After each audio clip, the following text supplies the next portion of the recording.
Second hand of the best three I played this year. Queens at Westgate. Here's the action. Late position player raises to $15. I have queens in the small blind, and I call, which means I am heads up, out of position, going to the flop. Pre-flop, you might be wondering why I don't 3-bet. A $15 raise at Westgate is actually pretty big. The game plays small. We see a lot of single-digit raises, so I was worried about how strong my opponent was already, and if I re-raise, even if he happens to have like ace-king, ace-queen, jacks, 10s, 9s, 8s, if I re-raise, a ton of the hands that are worse than me are folding, and I'm pretty much only guaranteeing that the better hands continue. So I called for value pre-flop. On the flop, jack 10-5, I check. Late position player bets $20. I check call to 20. Heads up, out of position, going to the turn. On the flop, same idea as pre-flop. I'm calling for value. It's not a great board. I can't beat aces or kings or jacks or 10s or queens. I don't beat much. It's like ace king and ace queen are like the only hands I'm ahead of right now. Maybe 9s or 8s throw out a c-bet, but I can't scare away the hands that will continue to showdown that I'm beating. Like anything with a jack. Pretty much just ace jack and king jack. Like 9s might throw out a c-bet, but won't get to showdown. Won't put money in every street. So I need to keep in jack X. I don't want to raise and scare it, so I'm calling for value on the flop. Now on the turn, a 9, jack 10-5, 9. I lead this time for $35 and get called. Heads up, out of position, going to the river. I led on the turn because I'm still behind a ton of hands. Like aces, kings, jacks, 10s, I'm still behind all those hands.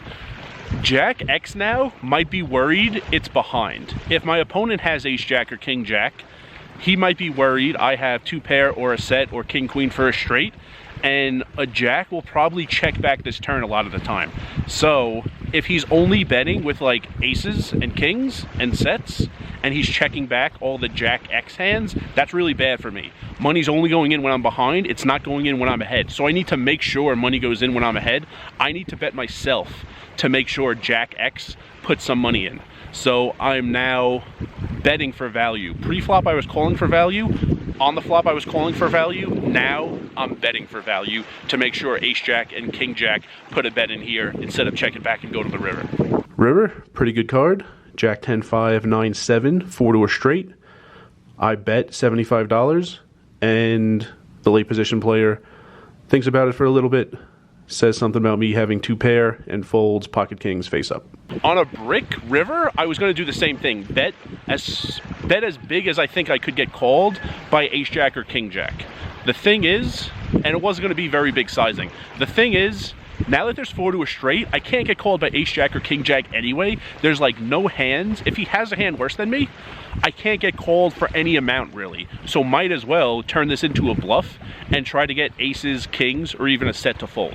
So I bet big, and he said something about me having a 2 pair. He said, oh, I guess you hit that 2 pair. So I guess inadvertently me leading on the turn made him think I had a pair and a draw maybe, and then it got there. I don't know what 2 pair you think I had, if the 7 on the end gave me the 2 pair or if I already had it. I was trying to rep with this bet on the end like a pair and a straight draw that had the straight card in it, like 10-8, 9-8, jack 8, something like that. I'm not doing a great job repping it because that wasn't the plan the whole hand, but I think I still could. So I bet, trying to rep the straight, he thought I had 2 pair.